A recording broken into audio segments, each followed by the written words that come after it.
My question is, how can one model being the fool to plunge into the unknown and publicly fall on your face in pursuit of learning in a way that clearly demonstrates the urgency and utility of the fool? Well, there isn't any difference between the fool and someone who's courageous, right, from an archetypal perspective. And I mean, Abraham is a fool, obviously, when he starts his adventures. I mean, the story lays it out in that manner. He's far too old to be leaving home, for example. He's a late bloomer, you know, and then he has a lot of catastrophic adventures along the way. And certainly you could imagine that had you encountered him when he first encountered the famine in the land of strangers, when he first went out, that the idea that he had followed his misguided intuitions would have been self-evident. But in the Abrahamic stories, there is this call to get out and do. And that's it. And the thing is that, you know, one of the things I've learned, to make it concretely, is that, like, I've done a lot of different things in my life, and every time I did a new thing, I was a fool. I did it badly. I was an imposter, right? And because when you first start to do something, you don't know what you're doing.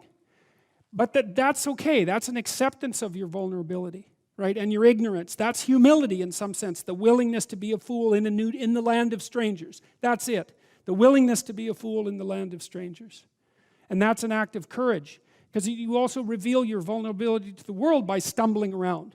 But as long as you're stumbling forward, then you're going to move forward. Now, how do you do that more concretely? You aim at an ideal, right? And you aim at an ideal that's beyond you. Now, maybe you don't aim to begin with at an ideal that's so beyond you that you're crushed by its magnificence, you know? Maybe that's too demotivating to move you. But you could at least conceptualize yourself as the you that you are with fewer of the faults that you know of.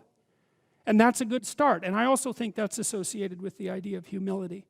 Take stock. Figure out how it is that you're not who you could be. And then move in that direction. And accept the consequences. You know, you're going to get slapped a lot. But maybe with each slap, you'll straighten up a little bit. Especially if you listen, even to the people who are slapping you. Because sometimes they're the ones who can reveal for you very quickly where it is that you're weak and insufficient, so that you won't have to be that way in the future. So, yeah.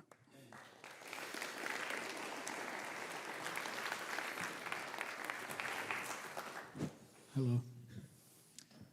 Hello. Dr. Peterson, I have no questions for you. All I ever wanted to do is just stand in front of you and be able to thank you for everything you've done for me. My pleasure.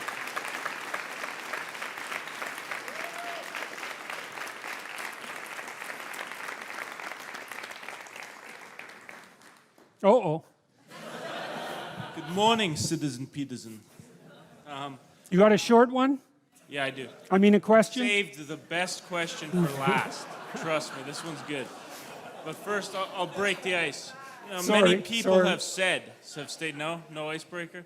You want me to get right into the real question? I want you to get right into the question. All right. So this question is about hypercritical thinking. Yep. Now, everyone knows that critical thinking is a great thing to develop. You have to be able to, I guess, think about your ideas. So if information is presented to you, you have to decide if it's legitimate or if there's some sort of deceit behind it. But when it's taken to its extreme, no matter how great or noble somebody is, you can always find a crack in the armor and try to figure out how they're covering up something that's not great about them, you know? And you might then discredit everything they do as just a facade. Okay, so let me stop you there for a sec, because I want to address two of the issues that you already brought up. So there's the issue of hypercritical thinking, partly in relationship to yourself and partly in relationship to others. So I'd like to address the issue with regards to yourself to begin with. So there's this idea that Carl Jung developed. He extracted it, I don't know from where, from some ancient writings that he was familiar with. I believe they were Jewish writings. He said that, classically speaking, traditionally speaking, God was viewed to rule being with two hands, the right hand and the left hand, and the right hand was justice, and that was, you're going to get what's coming to you.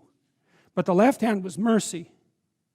And the idea essentially was that the cosmos could not exist without the proper combination of justice and mercy. You should get what's coming to you. But people are fallible and they make mistakes. And so it's reasonable to apply that to yourself. You know, there's an idea that's been developed by psychologists over the last few decades that people are basically narcissistic and that they generally feel that they're better at most things than other people. I don't buy that. I don't think the experimental evidence for that is very strong, and I certainly haven't seen that, for example, in my clinical practice, where I've seen that people are generally far harder on themselves than they are on other people. One example of that, I've written about this in my new book too, is that, you know, if you have a pet that's sick and you take it to the vet and you get medication, you're very likely to give the pet the entire course of medication, to go to the pharmacy to get the prescription filled, to give the pet the medication, to follow it through. But if you are the person who has the problem, yeah, you all laugh because you know the story. It's like a third of you won't even go fill the prescription, and of the remaining 2/3 of you, half won't take it to completion. And you think, well, why are people like that? And I think it's because they know themselves, they have contempt for themselves because of their flaws, and then they come to despise themselves. And I think that's a big mistake. That's too much justice and not enough mercy. And you know, Jung wrote about the biblical injunction that you should treat your neighbor as if he were yourself, essentially. But he talked about that as an equation, which was quite interesting. So, because it's often read as something like you should be nice to people, which is not what it means at all.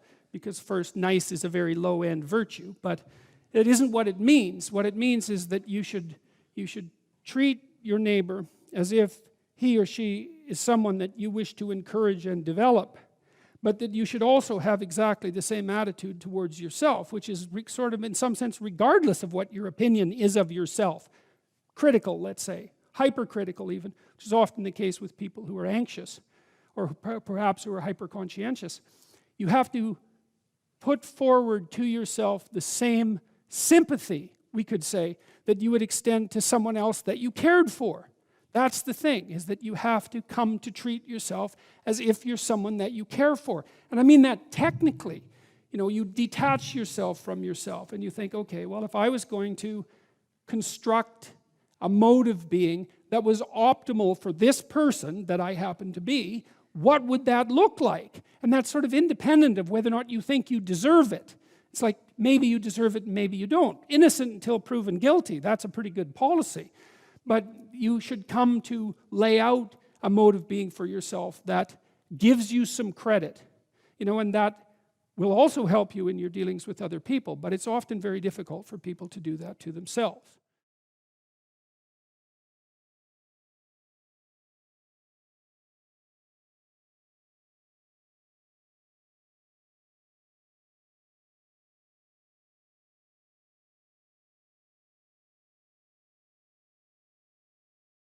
Thank you.